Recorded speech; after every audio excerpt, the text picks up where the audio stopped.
try to spice it up a little bit, right? Or present it good, and kind of that impression of things.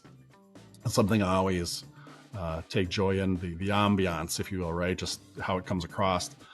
The company name Intrix is Swedish for impression, right? And that's because what we do is not only get people found, but we also want to make sure they have a good impression, that people like the business they find. And that's kind of at the core of really what motivates us is getting people found, having their business be successful, and hopefully them passing that joy back to us, saying, hey, thanks for the help. You guys and gals rock too.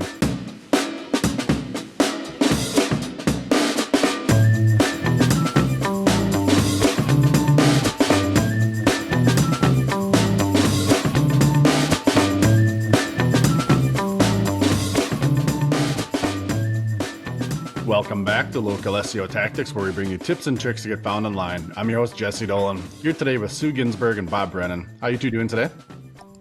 Excellent. Great. And we've got Sue, I know you got some questions lined up. We are recording here episode 200, like we were just talking. Kind of a milestone, right? That's a big deal. We've been doing it for, I think it's coming up, going to be around close to 5 years here. And Sue, I think you were just saying this is your 77th episode, right, that you've recorded. So on our show here. So yeah, we've been doing this for a while. And Sue, you had the idea for you and Bob to kind of flip it around and interview me, kind of pick me apart with some questions and see if we can get into some stuff. So this will be a fun one. Why don't you take the reins? Let's get going. Sounds good. Well, I have a quote of the day for this one. And it is, it's not the strongest species that survive, nor the most intelligent, but the most responsive to change. And that's a Charles Darwin quote, which I thought was appropriate because over the time that you have started, grown, and scaled this business, there's been a lot of change. You've been responsive to it and changed things that need to be to make it better, and keep improving it. So I like that quote for this one. So. Okay, 200th episode, which we're recording it right near the 4th of July. So there'll be a lot of fireworks, I'm going to say, celebrating the 200th episode of this podcast. How's that? Independence or episode 200 on our podcast. Toss up. That's right.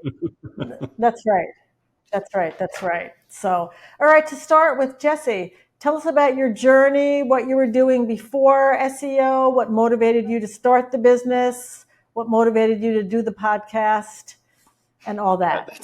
That's a long answer for what you just asked there, but I guess start at the beginning. Bob, I've worked with Bob for pretty much my entire professional career since the late 90s. And really, I guess what started us in SEO, I don't know if you remember, Bob, I probably butcher the part number, but I know where we really got excited about digital marketing, inbound marketing, search marketing, things like this is those little fax rolls for some sharp copiers or fax machines, I'm sorry. And we were using Overture, which was like early, way before even Google pay-per-click, right? Just high positionings in search ads. And we were sourcing these little fax cartridges for whatever pennies on the dollar out of a surplus deal, flipping them at full retail online, and then just buying positioning, right? For call it Google AdWords, but like I said, it was Overture at the time. I think Yahoo ended up buying them out. But that really turned from, we did like broadcast faxing, telemarketing, knocking on doors, every cold sales method you could think of. And that's kind of when a light bulb went off. It's like, holy crap, people are just going to search for this stuff. And as long as we can be there, right, when they're looking, just reap the rewards. And that kind of ran out after a while, or I know we did other stuff like that, but I think that was the very first glimmer, right, of a different type of marketing. Am I recalling that right, or what do you think? Is that Yeah, no, I think that was the first whiff of what could be possible, the power of the internet, right? And then the obviously the grind in sales and in business back then was cold calling or knocking on doors, and you really have to work to get sales or whatever. And that was the first time to us that we experienced real inbound sales, and then something that could scale powerfully. And that, I think we were doing that and didn't really have like a marketplace, right, or our website even. And I feel like maybe it's a little fuzzy, but that's when, okay, we better get a website, better do some things. And they're just atrocious. If anybody wants to look into the Internet Archive, the Wayback Machine, just look up iotinc.com for if it takes screenshots all the way back. It's pretty funny to look at them compared to where the web is now, right? Way more functional nowadays and not nearly as cute and whatever. But yeah, we started then working in not even Google at that time, getting found in Yahoo and whatever Microsoft's, if it was MSN, whatever, X Site, all kinds of different search engines, and really just figuring out how to start that inbound marketing. I guess to get back to your question, like, right, where did it start? What was the whole reason for getting into the game? I think Bob and I were just in marketing in general, selling, I guess, even more so. And then I started gravitating towards that, just like, well, let's figure out this whole website thing. And I mean, we're talking like dial up internet, super low end graphics, right? Just like, how can you get a web page to exist? And just started messing with it from there. And I think I've shared the story a little bit, fast forwarding quite a bit here, but that was all through IoT, right? Like our own internal marketing department for the company I was partners with Bob at. And that worked really good for us to grow the business. And then people started asking, can you make websites for me? We started finding different niches to operate in. And long story short, whatever, 7-8 years ago, maybe more now, we spun Intrix off into its own company that is just now a digital marketing agency, digital marketing firm, doing what we do, primarily just the inbound marketing, right? Getting found in Google. No longer using Overture or flipping products or playing any kind of arbitrage, trying to make a buck here and there, but just focusing on helping other businesses. So, and I think that's always a fun story, Sue and Bob, to tell, because there's so many marketers that I think are just in this because they geeked out in their parents' basement and learning SEO. But, we come at this with the history of actually growing your own business, right? And making an impact, understanding what traditional marketing, analog marketing, cold calling, whatever, what all that means for your business, the investment it takes and the time, energy, and money, how that contrasts to getting found in Google. Pretty big light bulb moment went off there, and really, I think, kind of set the trajectory and the course for our business, for this business Intrix.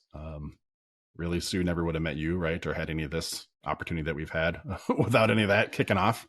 And yeah, it's been a pretty fun ride so far. So that was a long, didn't cover all of your question. So No, that's great. And what's interesting to me, one of the interesting things is, so you were both essentially in selling mode and then went into tech mode of, let me figure out how to build a website. Let me figure out how to do the SEO. That's a big switch that lots and lots and most people could never make. So you're it self-taught was a big switch. on the I think technology everything's side. self-taught. And if I do think back, there's probably two big leveling ups. One was, Bob and I would talk all the time about marketing and what would work, whether it be designing a flyer or a website. Really looking at what was working out there in mass media, right? If you're noticing billboards or TV commercials or print media, what were the big brands doing? What, just kind of reverse engineering and studying their message. Yeah. The design elements or colors, things like that, not trying to reinvent the wheel and come up with something unique and interesting, right? But just like, hey, the big Madison Avenue budgets, what have they figured out? And trying to pull some insights from that. And then I forget the exact year, but we employed a guy by the name of Ben Tipler that came to IoT and really was our first outside person coming in to really focus just on marketing, graphics design, websites, things like that. And working through Ben, just deciding how we want the website to look, to function, and the evolution of it through the years. I started learning from him, learning how to do it. And we parted ways with Ben, a number of years down the road. And then I just kind of took the reins back on that and really dove headfirst into learning PHP, HTML coding, kind of building websites. We were against WordPress at the onset, because WordPress really wasn't what it is today. It was really, for people doing blogs, and I did a ton of custom websites, which I think was really good exposure and knowledge from an SEO standpoint, understanding how a website came together, how to make it fast, how to make it load right. This is very, very, very early in the mobile friendly days too, right? Understanding different people, visiting your website in different browsers, and pulling that all together. Very much self-taught, because I don't think there was really a big option to go otherwise in this industry. I mean, it was an evolving thing, back to your quote of the day, right? Internet marketing, inbound marketing, search marketing hadn't been around before. It was on the forefront.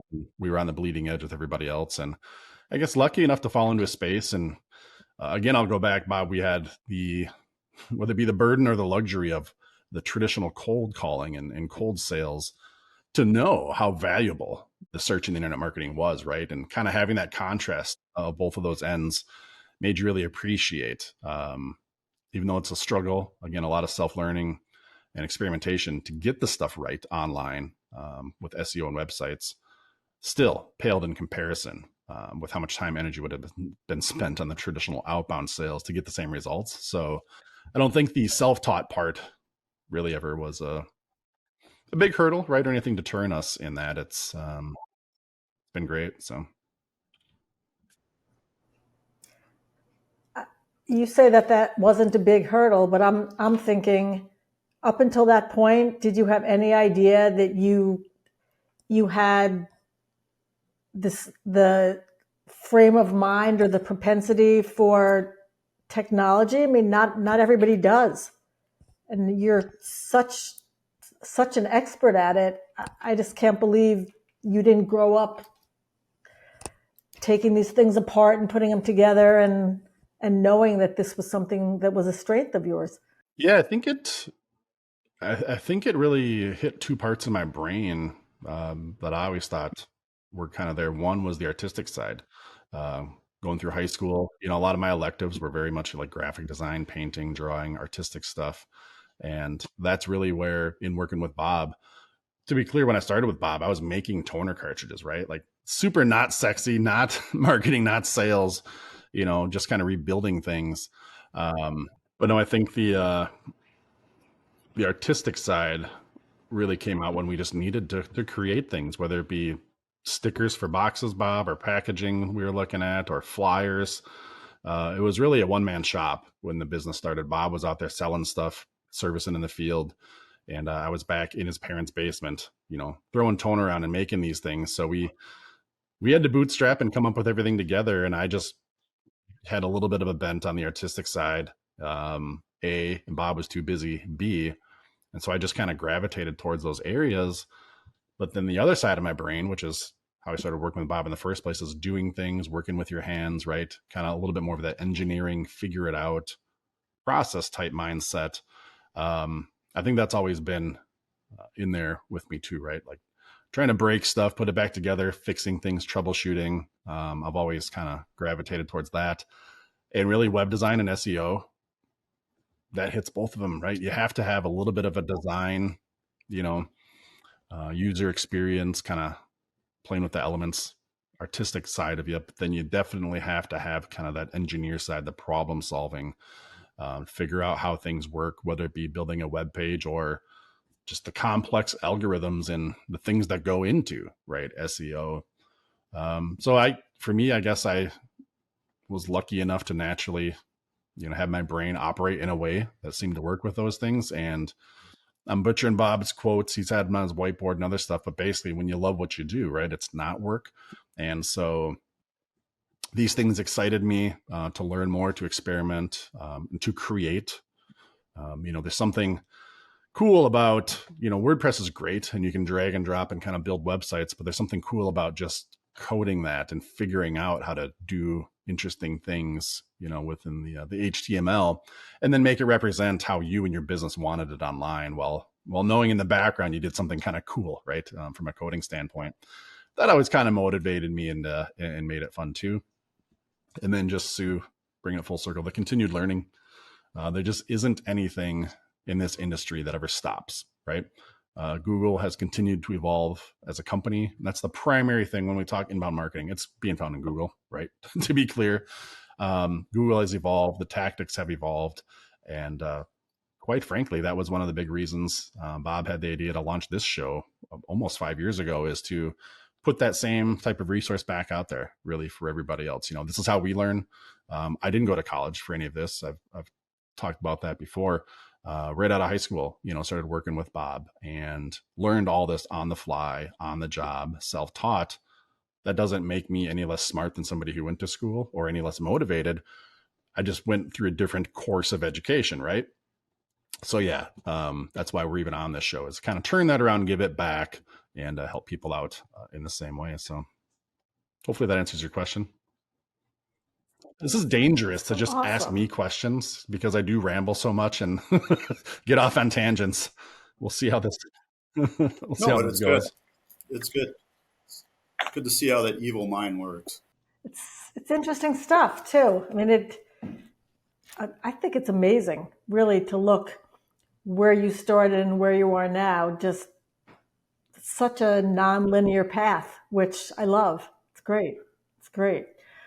Speaking of, if you look back over the time for this business and the podcast and for Intrix, you've made a lot of changes, and your role has changed from doing it all to putting the right people in the right places. And I'd be curious to know from you, how has your role changed, and how do you see it continuing to change, and how do you feel about that? I mean, I think you've been doing things you love each step of the way. Yeah. And that's kind of hard too, because I do like doing this as a career and as a profession. But then there's this book,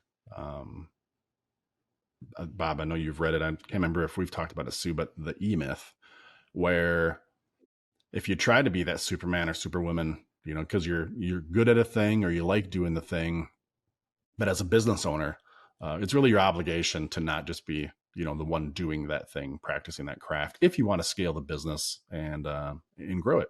If you just want to be that artisan, that craftsman, a solopreneur, bound by whatever capacity you personally have, to do the thing or the service, then that's great. But I think we've always had a vision to scale Intrix and to build something more than that. And one of the first things you have to do is learn how to delegate. And through that, for me, it's about process. For SEO, yeah, it's unique to every client, every market, every niche. But there's still kind of an overall recipe, to follow. And that was one of the biggest leveling ups for us was, well, and aside, we can't underscore this enough, having amazing people. You really have got to get the right people to, especially that first wave of delegation and trust. You got to have some lieutenants. You got to have some people that can really do things the way you expect them to be done. And even further, maybe challenge you, disagree sometimes, make processes better. So you definitely got to have good people. And that's something I think we've been fortunate with a lot of effort, right? Not accidentally, but been fortunate to have. And then you really have to have the processes. We use online project management software for our entire team. And I think if you're ever looking to scale and grow, you have to have repeatable processes.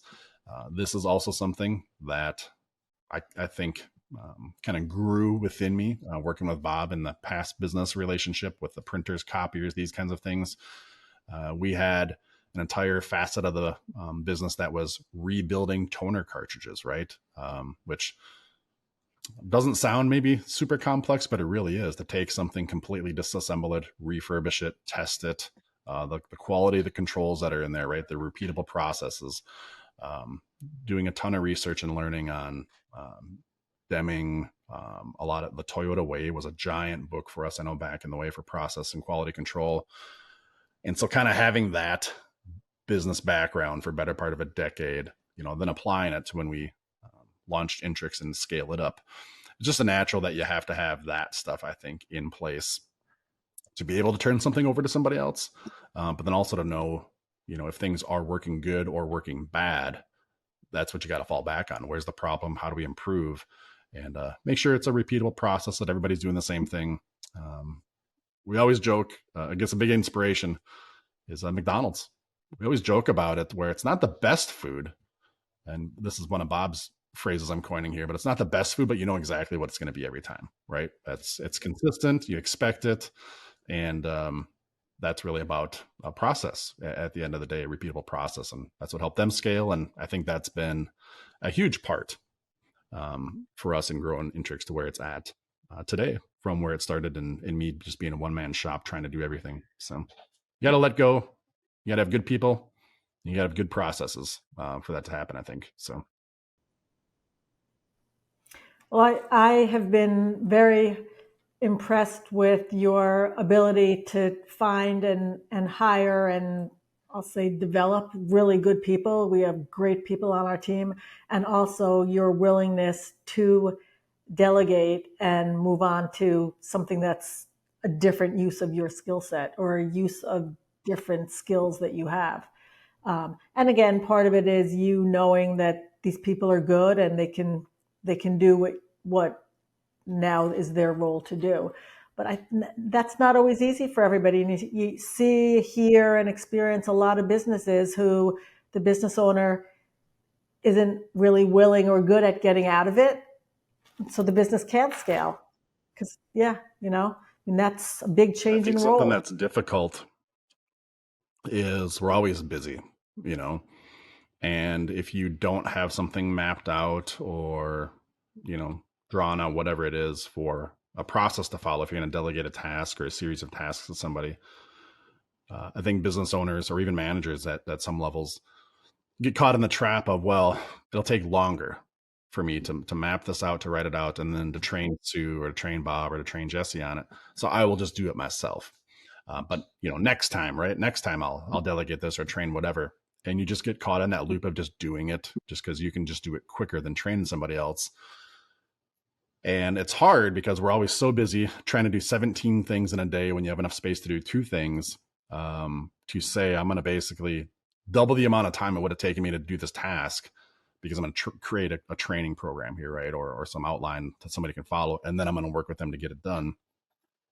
That's a huge investment of time when you don't have it in that instance. And I think that's the trap a lot of people will fall in, is procrastinating on that or pushing it down the road. And you got to really bite the bullet there and just say, you know what? Maybe this is the only thing I do today. But going forward, I'm never going to have to do this thing again. Now it's delegated and somebody else can take it over. I can still have the visibility of what's happening and tweak the process so we can improve it and evolve it. I haven't completely divested myself from it. I'm just not executing it. And not only have you maybe shed yourself of that task, if you will, right, or leveled up in that sense, but now you've started to empower that person that you're training to do it, to start to do these things, right? If this was, I guess, in my head, I'm walking through the first time you do this with somebody. Now they're in charge of that task or that workflow or that 3-ring binder with the notes in it. And the next time you need to delegate something, it's going to be even easier because now they're used to this training process with you and things like that. And it really does start to be a snowball effect. Ultimately, the best spot you can get to is where you tell somebody, hey, map out the process you're doing. Give me some ideas on how to improve it, and kind of turn them into a trainer and things like that. Then it really comes full circle with you. But it seems like such a marathon, or the light at the end of the tunnel is so far down there when you're in that very front side. And I'm too busy to do this myself, let alone train somebody else. I just got to buckle down, work harder, and do this, right, and push through it. And if you can, you got to pull back and delegate as soon as possible. Again, having the right people make that key. So, well, I think that the two thoughts that come to my mind immediately when hearing you say that is short-term pain for long-term gain. And like you said too, trusting your people to now get you out of the way and get them doing it so you can move on to doing other things, which is exactly what I saw when you started hiring TJ, who's phenomenal. And as he's built his team, you letting TJ do what he's great at. And even though you're great at it too, you can move on to doing something else that needs to be done for the business. And it won't always go right. The person may not do the training the right way, or they may screw up the thing. That's part of it. Um, but you're creating that program, right, for somebody else to do next time and delegate. So yeah, worth the pain and the effort. So Yeah, and I think also your great attitude, you're very much, it doesn't have to be done exactly the way you might do it. It just has to get done well. And you're always very open to what is the best way of doing this. And it could be your way, or it could be somebody else's way, or it could be a combination of all the things. What's the best way to get this I done? think it's important as any kind of a leader, manager, owner, where you want to assert yourself to say, no, there might be 5 options, but this is the way it has to be done. Let's figure it out. That's okay. I appreciate you saying those things about me, Sue, because I like having that kind of organization where we can all be empowered to make decisions and figure things out. So we don't get trapped in a little fiefdom here of just like one way to think about something. But anybody listening, if I'm maybe helping you get over the hump on delegating or training some people, definitely be adamant if there is something you're very opinionated on. It has to be done a certain way, right? Or this is kind of one of our core beliefs. You shouldn't let go of that stuff, right? You don't have to completely just, let the kids run the store, so to speak. But yeah, you have to be able to let go and let people figure some things out. You shouldn't accept less quality necessarily, but just know that's like an iterative process. The first time somebody does a thing, they're maybe not going to be as good, right? So there's some spectrum in there, but got to get going on it. Otherwise, it'll never happen. It's a great point. It's a great point. Well, what do you see? What do you see your challenges as you've come from when you started to where you are now? And what are you the most proud of overcoming? Gosh, I'd have a hard time, Sue, not just underscoring the same thing. I think it's a perpetual battle of delegation, continuing to evolve. Bob, you and I have talked many times over the years. I'm paraphrasing, but like working yourself out of a job, right? Um, you have to push yourself forward.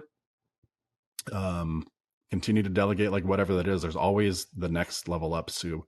I think for us here, for me, like doing this show, doing this podcast, Bob for years, I think it was pushing to do something like this and never did, or it took forever to get off the ground. Same with our digital courses. If anybody is listening that signed up for that like 2 years ago, coming soon. It's still coming soon.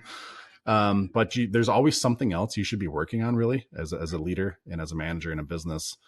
And if you stop and just get back into that Superman or Superwoman mode, just doing what you do all day, every day, and stop looking at the next thing and then figuring out how to delegate and free up. I think that's a trap you fall in. And for me, I can't think of anything else offhand, Sue. That would be a better answer. Then that's the main thing to keep working on and focusing on. It may be a different thing for me to work on going forward than it was last year, last quarter. And maybe it's a different thing I need to delegate or move on, but it's still that same core process at the end of the day, right? Making sure you have good people, making sure you continue to delegate. And then I guess I'd extend that even further, saying, making sure that process is mirrored on whoever the lieutenants in your business are, that they are continuing to delegate and level up and follow that same journey too.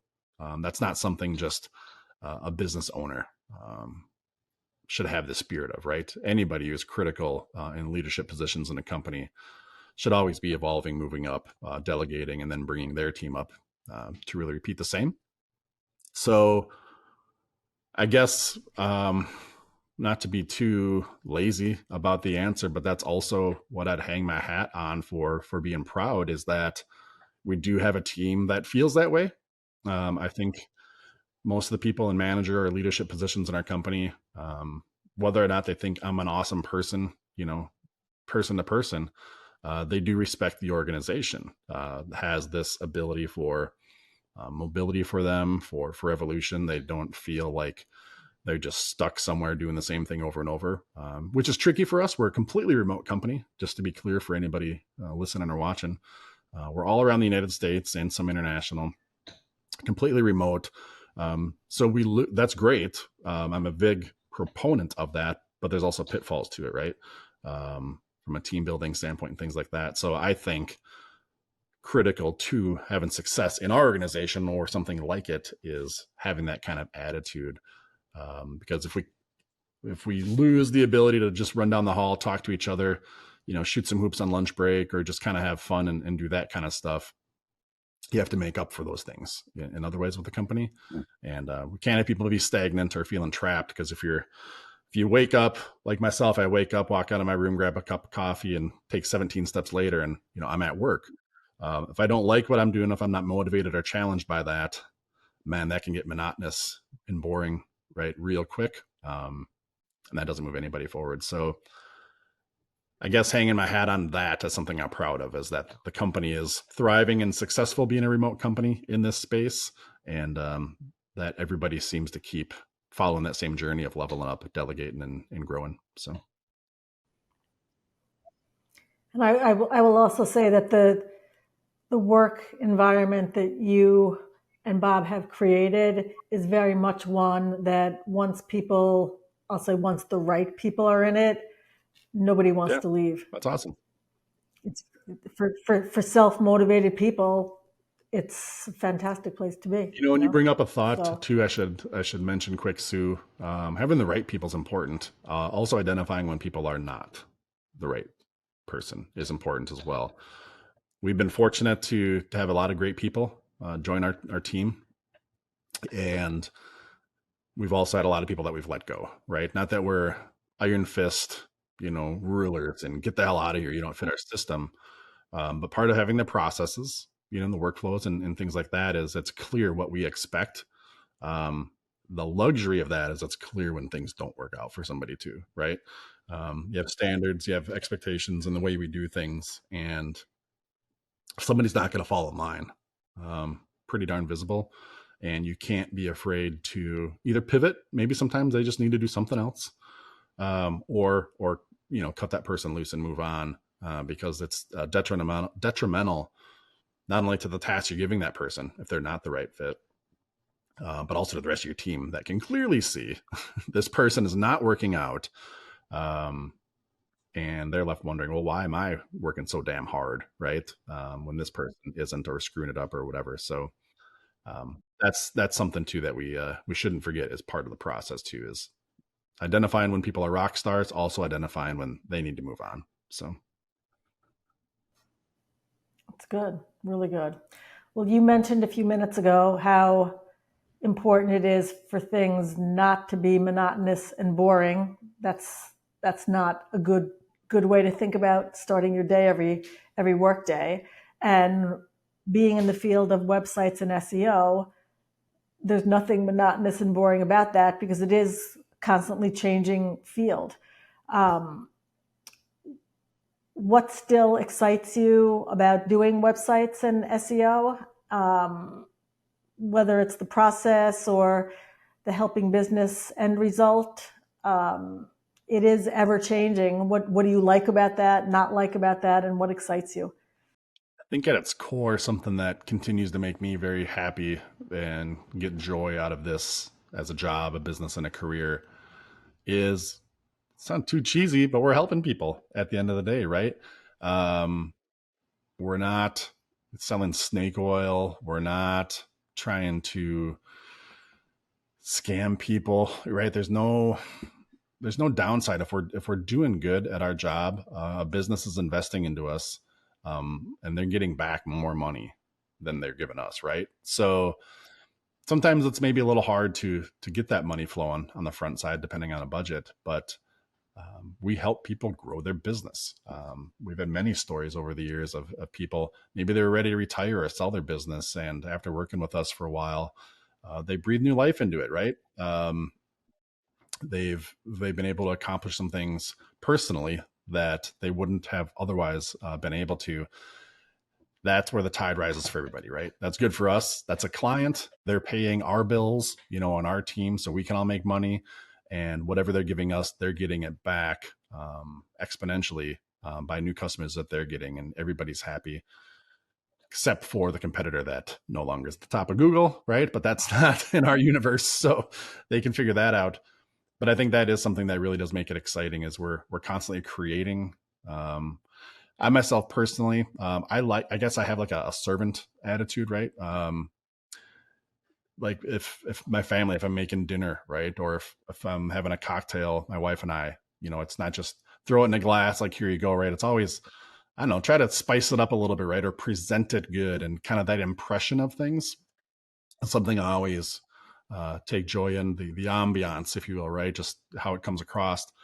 The company name Intrix is Swedish for impression, right, and that's because what we do is not only get people found, but we also want to make sure they have a good impression, that people like the business they find. And that's kind of at the core of really what motivates us is getting people found, having their business be successful, and hopefully them passing that joy back to us saying, hey, thanks for the help. You guys and gals rock too. Um, Creating art, right? Creating things, sharing things, really at the end of the day, for me, that's kind of what it still feels like. It makes it fun. So if you didn't like what you do, right, then it's work.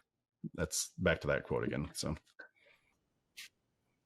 I think it's interesting. There are a lot of people who working in an area that is constantly changing, and you don't know what the next change is going to be. I mean, think of the difference in when you were building websites way back when versus when you're building them now, or even SEO.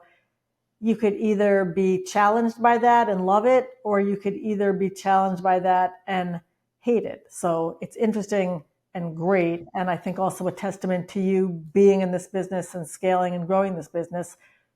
You're willing to welcome and embrace the unknown and go with it and learn it and there's an make it awesome better. book I would recommend to everybody. I mentioned earlier, like the Toyota Way. I think that was a very influential book for me for process thought, quality control, things like that. But then there's another book called The Infinite Game. I think that's the title of it. And it basically speaks to, right, in life and in a lot of businesses. Well, actually, the book would argue every business. There's no clear winning and losing, right? It is infinite, constantly evolving. And I think for me, that's a big part of that is, yeah, you have to have the mindset that there's always a moving target. I think a really good example in that book that people can hopefully pull this out and apply is police and crime. Never going to stop it ever, right? If we or the law enforcement community or even your local police shop ever think that they're just going to stop crime, that entire mindset is doomed for failure, right? They're never going to be able to achieve that. Their thought processes, their actions, if they're based on stopping crime, are never going to work. They're misguided. Instead, if they think crime will always exist, how do we mitigate it as much as possible, create some spaces for this, that, whatever, be responsive, like do the best job of serving and protecting while in the face of a constantly evolving criminal element. That law enforcement is going to be looked upon by their community better, right, than the ones that are trying to just stop crime, because it's an infinite game. You will never stop crime. There will always be evil people. Whether you take away all the guns, knives, explosives, everything else, right? The human mind, that's still going to be that criminal element there. So it's impossible in that example to have a finite plan, a finite game. There's no winner or loser. And that's in life, that's in business, way more than people realize. And so if we just accept our processes as constantly evolving, let voices and inputs kind of tweak them, somebody still has to be in charge. Not a straight democracy and everything, right? But having that infinite game mindset, I think, is really important to be able to evolve and pivot as a business owner, as a leader, as a manager in a company, even whether you're dealing with clients, your own team or whatever it is, or in our case, Google. I mean, we have to be evolving. Google's always evolving its own algorithm and search results, right? So if we were stuck in a mindset of that finite game, we would have been doomed years ago. So Can't do that in this industry, that's for sure. Wow. What advice do you have for business owners who would like to follow in your footsteps in whatever realm that their business is in, and have a growth trajectory and a changing and unknown future going forward? stay in school, man. I think, no, I'm just kidding. The mindset of it's okay to fail. I think it's extremely important for people, because if you look at a failure, there was something. It's, Edison and the light bulb, right? Didn't get it right on the first one, but every failure teaches you a little bit about something. And don't take things too serious, understand where things need formality and attention and rigor. But in general, make sure you're having fun with it. And that again goes back to whatever it is for your job, your career. Make sure you love it. It doesn't have to define you overall as a person. It should be a major part of who you are. Ideally, you're in a job or a career or a path where you kind of are working 24/7 mentally. It doesn't mean you're in front of the keyboard or turning a wrench 24/7. But if it's not always in the back of your mind, then I would argue you don't really, truly love it or are passionate about it. And if you're not, then you're not going to get the maximum return on what it is you're putting your energy into every day. Whether that means you want to go start your own business or just continue working for somebody, which is completely fine. Not everybody has to have their own business to be successful. Some people want some kind of structure to operate within, right? And let their brain do what they're good at. But really just following a passion, making sure that you're satisfied, be happy. It's okay to fail. It's okay to take risks and chances. There's a quote I throw on Facebook every couple of years.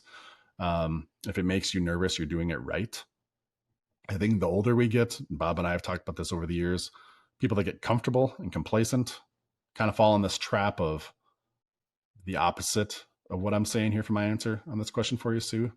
They don't put themselves out there to make mistakes. They don't strive to learn more in advance, and they just keep doing the same thing every day, forgetting that they're wasting like almost half of their day and their life effectively then doing what they don't like doing. I don't care how much money you make, you'll never be able to buy more time, right? So just liking what you're doing, having your life be something you're happy with. Don't be afraid to fail. If that means you quit your job right now and go start a different career, go do it. That's not wrong. That's your life, and you can do whatever you want to do on that path. And I think if people choose right, you'll be successful. Whatever that means for you, that's your own thing. Doesn't mean money, doesn't mean happiness, doesn't mean anything material even. It can, but it doesn't have to. There's people in the middle of Africa with, hardly even shoes to their name that are going to wake up and be happier every day than a lot of people here with $1 million, right? So that is my thing, really, is to make sure you're just following what it is you want to do, continue to learn. Again, I'll say it like for the 5th time in the last minute. Don't be afraid to make mistakes as long as you're learning from them, analyzing them, and it's part of you moving forward. And don't settle. Keep reading, keep learning, right? Don't stay still. Whatever it is, set your sights on it and get after it. So, hey everyone, just a quick message about our free SEO audit tool on localseotactics.com, and we'll get right back to the show. If you haven't taken advantage of it yet, go on out to localseotactics.com/free SEO audit, or look for the yellow button up in the top right corner, click that. And it's going to take just a couple seconds. You enter in the page that you want to optimize, what you're looking for the audit to score against. Enter in that page, enter in the keyword you're looking to get optimized for, and enter in your email address, click the button, and it's going to take a few seconds, and then it's going to send you off a PDF report via email. It's a great report. It's going to kind of give you an overall score of some vital SEO areas for that page and for your website at large, even though it's auditing this page. That's going to tell you some of the good things that are happening, some of the bad things that are happening too, and give you basically a checklist of some things that you need to shore up and what you can do to improve your SEO for that page, for that keyword that you're auditing. Now you can use this as many times as you want. You can do multiple keywords, multiple pages, multiple keywords on the same page. You can even use this to check against your competitors, right? If you want to do a little reverse engineering, see how they're scoring for a certain keyword, what they may be doing good that you're not, and some things to improve there. So lots of different ways to use it, completely free. Again, go on to localseotactics.com/free SEO audit, or look for the yellow button in the top right corner of the website.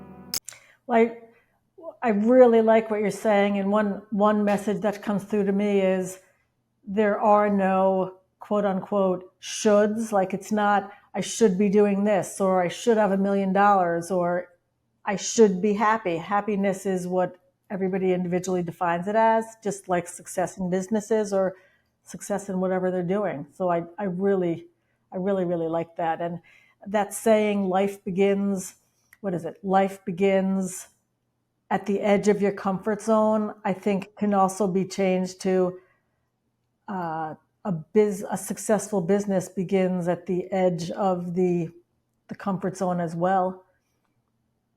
To be always looking at what can be I tease my better. wife all the Yeah, time, and I mean this in the most yeah, positive sense when I say it, but she makes me uncomfortable, right?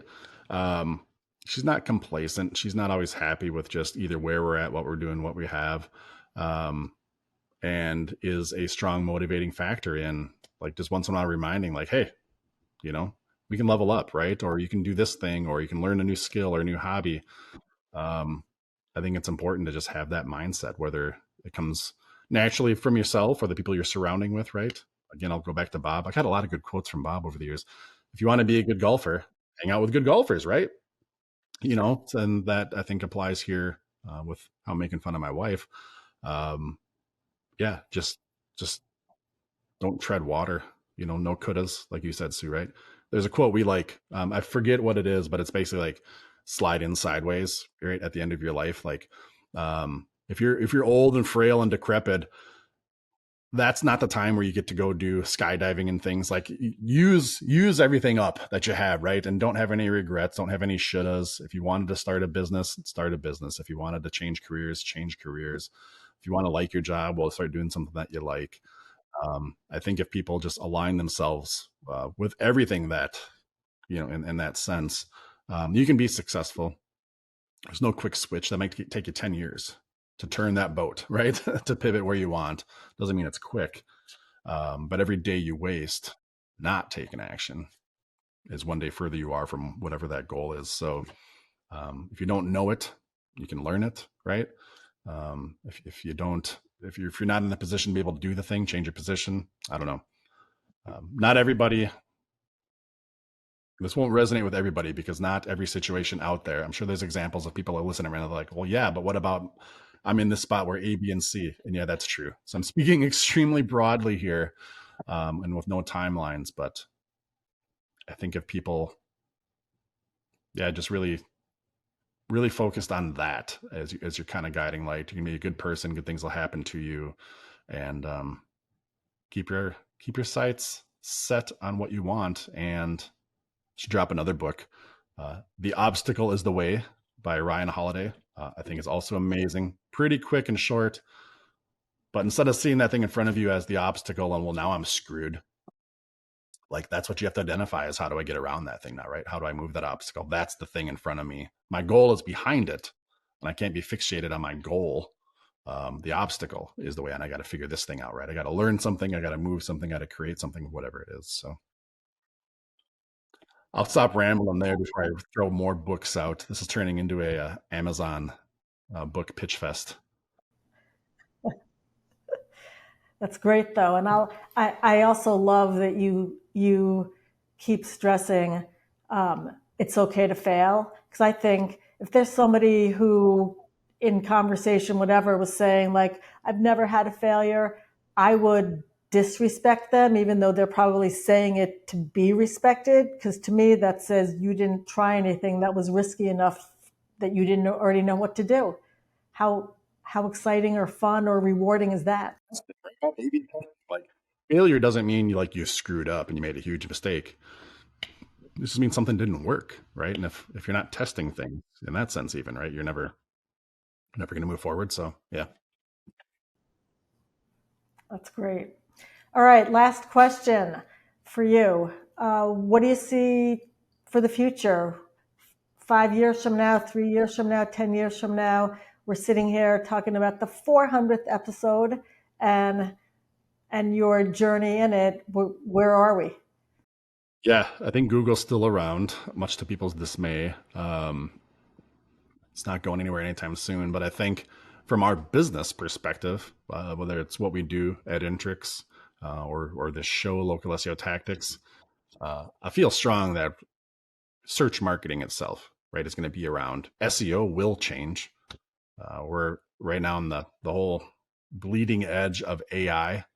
how that's being used in a lot of different scenarios. But at the end of the day, us as human beings, it's the transactions, right? We want things, so we have to go look for things to buy a product or a service or to get help or to learn things. Um, Back in the day, we had encyclopedias, like, gigantic shelves of books with all this information. Right now, we have it all on Google, on the computers. There will always be these repositories of information, and then we as humans will always be needing to go search for, find, learn, to kind of connect these dots between what we do or don't have and what we want and what we got to get and learn. Our job at our business is to help connect those things, right? So if people aren't going to Google, if they're going to Facebook, or if they're going to some to be mentioned website that doesn't even exist today, at the end of the day, our job is to make sure businesses are found when people are looking for the products and services they sell. Um, right now, most of that work happens in Google. That may change later. We'll still be in this doing what we're doing, helping people get found in search, and making that as efficient as possible. I feel strong about that. There's a meme / joke that goes around SEO every 6 or 12 months. SEO is dead. Whenever there's some big thing, chat GPT, right? That's the end of search. It's all chat GPT. That's not true. It has its place, but there's still a lot of tentacles out there. So I think for the future, yeah, we'll be in search marketing. It won't look like it does now, but it won't be completely foreign to us either, right? It's just this slow, constant evolution. If we, speaking of chat GPT, if we don't use tools like that, if we don't get on board with them and see how they could be used, both from a consumer side and from a business marketing side, then we will be left behind. So we have to continue to evolve, do the things we're talking, learn more, try, experiment. But I can't see a future where search marketing is not out there. And really, I mean, as long as there's sales and marketing and human beings, search marketing is just kind of inherently, part of what's happening now, right? So that'll be our job. Worst case scenario, I guess, if I'm completely wrong and we play this back in 4 years and it doesn't age well, I guess, Bob, we can always go back to cold calling, right? Knocking on doors. So that skill's not going anywhere. Sure. We'll have that. But get her done. No, I think, does that answer your question, Sue? Sometimes I ramble and I'm like, what was Yeah, the I think root that's great. question? And did I actually answer it? I think that's great. And And I before, got a couple of rapid fire questions for you, Jesse, when you're done, Sue. no, I was just going to say before we close, Bob, as Jesse's mentor, partner, leader, teacher, collaborator, and all of the above, I'd love to hear some of the questions you have. Well, and Jesse's self-taught, and part of, again, his superpowers is the creatives. Where he's always, I think, we both agree, like, we're on this earth to create, innovate, serve, and not always in that order. Sometimes you have to start out just serving, right? You have to be the waitress until you can make it to Broadway or whatever the case is, but you develop the skill of serving, and then you create, and then I think we're at a point in our lives where we're serving the creatives, which is fun, right? And those creatives typically are our own staff, obviously, and then other businesses, because in most cases nothing gets done until something gets created. The questions I have for you, Jess, and we've always your father's taught you this, and we've heard it all over the place, is you are the sum of the five most influential people that you hang out with. Now we're in a different era. So if this was 50 years ago, we might go hang out with, if we're going to be financial planners, in other words, we'd go intern or even work for Warren Buffett for free and just sit at his feet and get his coffee and do whatever, just to get any knowledge we could from the man, or certain women, or whatever the case is. But we're in a different era. We're in an era of information. We have access to everything, so we can sit at the feet of anybody, and so we can do that through these mediums of podcast, and books. What in your mind are your top podcasts that you listen to? And if we broke it down into tactical business and or motivational, and then what same likeness, 2 or 3 books that are top 2 or 3 books in your mind that have influenced you the most. Good stuff. Podcasts for me, I feel like I'm cyclical. It's kind of like what topic do I want to be learning about today, right? Or this week or whatever. One of the mainstays, there's two of them. Don't judge me. The first one's good. Tim Ferriss. If I'm not even like thinking about a thing I want to learn or seek out, and I just want to like have something on while I'm farting around in the garage or doing a project, whatever.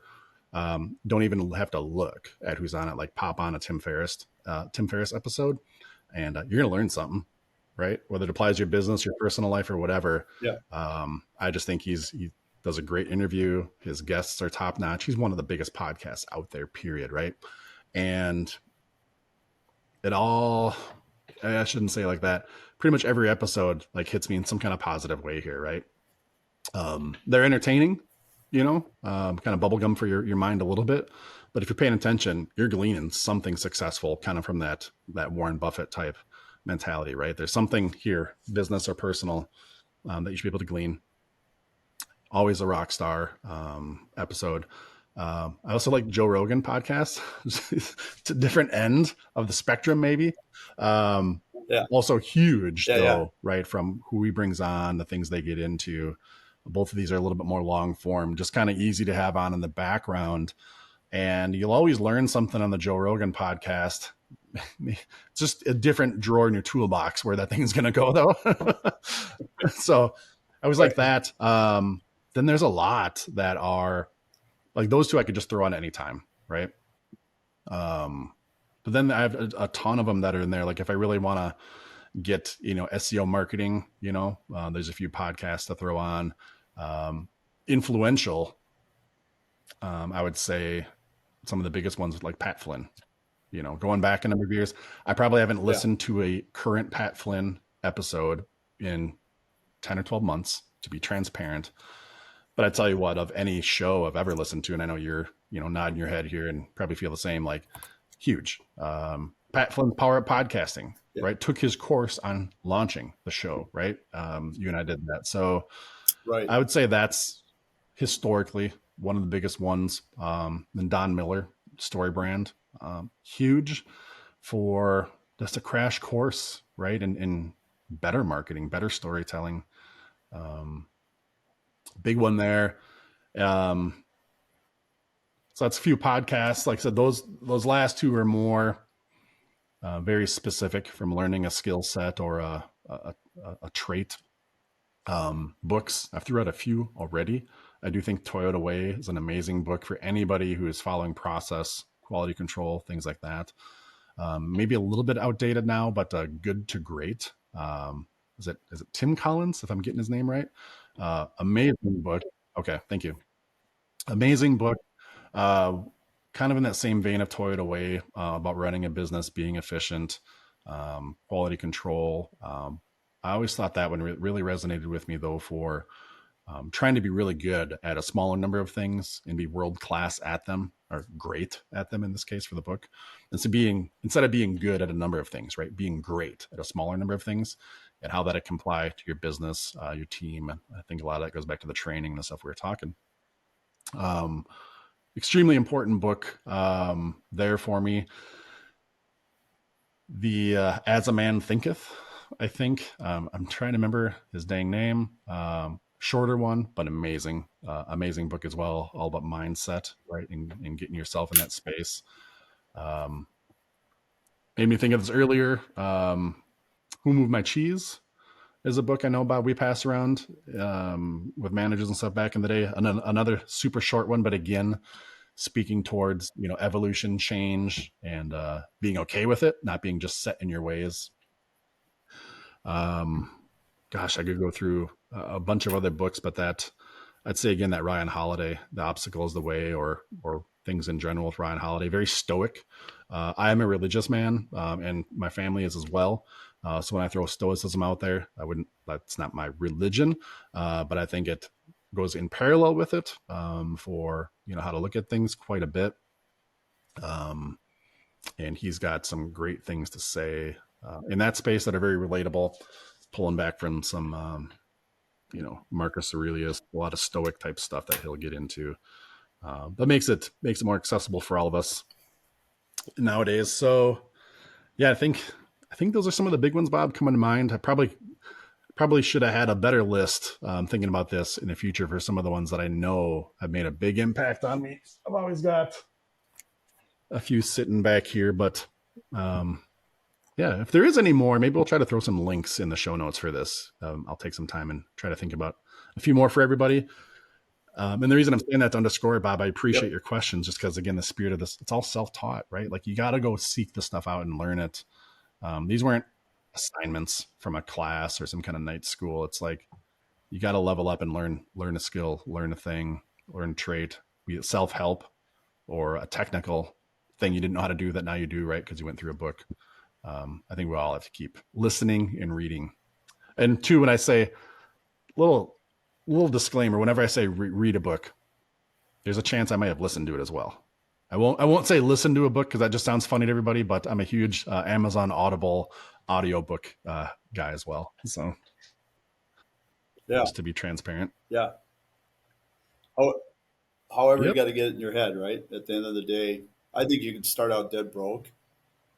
And if you're investing in a book, which you can get from a library for free, over the course of years, and you're consistently doing that, I don't see how you're not going to rise above whatever Yeah. situation you're in. It's not going to happen overnight, but I just fail to understand at least 4 years down the road, you're not in a Knowledge is miserable power. place. I mean, you really only know whatever you put into your own brain. And Bob, Sue, myself, all three of us, we're three human beings sitting here.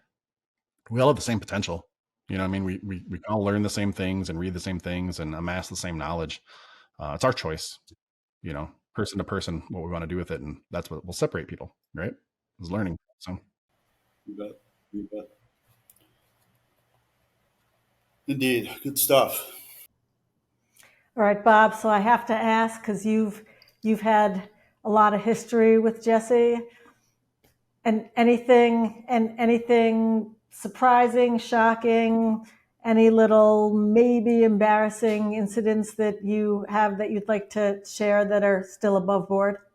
There's a lot of Jesseisms that I should have written down, because there's just a lot of them that are really good. But basically, part part of the reason Jesse was always exceptional, but part of the reason I would say for sure is his wife. Part of the reason he has the success he has. Strong Swedish background woman. I mean, she's a couple generations Swedish type of deal, but great family guy. His kids are incredible, and he definitely has a life partner that supports him, and has. Without her, I don't think he'd be. Don't get me wrong, he'd be relatively successful, but certainly not where he is great. today. That's So, awesome. and that's a huge blessing for him, and the two of them work well together. So, Oh, and she came up with the name of She interest, helped. right? I'll So, take some credit. it just goes to show you that, yeah, yeah. But I mean, it's one of those things where um, I think Jesse would agree. I mean, that's why he is where he is today. So, that's awesome. and great parents, and that's huge to get to where he is today. So, yeah, I have Great. embarrassing stuff on Jesse, but that's why he pays me good money on the side to keep that That's going. right. And for anybody listening to this, we have post production. So even if Bob did share stuff, we completely edited it out there, and you're never going to know about it. Well, No, I remember this was back probably, Sue, I don't know, 10 or 15 years ago. I had some kind of work anniversary, Bob, at IoT, and you guys surprised me with a little party and had a t shirt made up. You're saying Jesseisms, like literally made me think of that. This T-shirt had like my big stupid picture on the front, right? It looked horrible, but then it had all these phrases that apparently I say that I never realized I say, and I'm chuckling as Bob is saying Jesseisms because I think all of us, we have phrases and just little quirks that you don't know until you know, and you start reading the back of a T-shirt like, oh, I say that shit all the time, don't I? Like, this is kind of weird. Yeah, I'm sure there's a bunch of that out there. This is episode, yeah, I think we all do. It's just we don't realize. This is episode 200. I bet there's people listening to all three of us right now that are like, yeah, you all have your own isms that that I picked up on. So right. Well, Bob, if you had any extra of those T-shirts, you could probably command a lot of money selling those online, right? Yeah, no doubt. For all the Jesse fans out there. So yeah. Well, Jesse, speaking on behalf of all of us at Intrix, you are a great leader and a great teacher and great open-minded, and between you and Bob, really just so happy and glad to be part of this ship, knowing that it's going in the right direction. And for all of us here who also really love helping businesses grow, thank you for everything that you've done and everything that you're doing, both of you, to keep us on track and going forward. Oh, thanks. Thanks, Sue. So is that I'll just say the quote of the day again, and then, yeah, Jesse, then you can close. It's not the strongest species that survive, nor the most intelligent, but the most responsive to change. Charles Darwin, and both of you have been living that, breathing that, and passing that on to all of us who work with you for as long as you've been in business. No, I think that's perfect, Sue. We can wrap it up. This one got a little bit long too, just the nature of the conversation. So I don't think anything more needs to be said. I appreciate the questions from both of you, letting me talk a little bit. This was fun to kind of turn it inside out for me a little bit this episode. Hopefully everybody listening, there's something you learned. If nothing else, a new podcast to check out or maybe a new book to go pick up and learn a few things. But yeah, appreciate you checking out this episode number 200. Kind of a good milestone. We're happy to be doing this show, and many more to come. Thanks for checking this episode out, and we'll catch you in the next one, everybody. Take care. See you guys. See ya.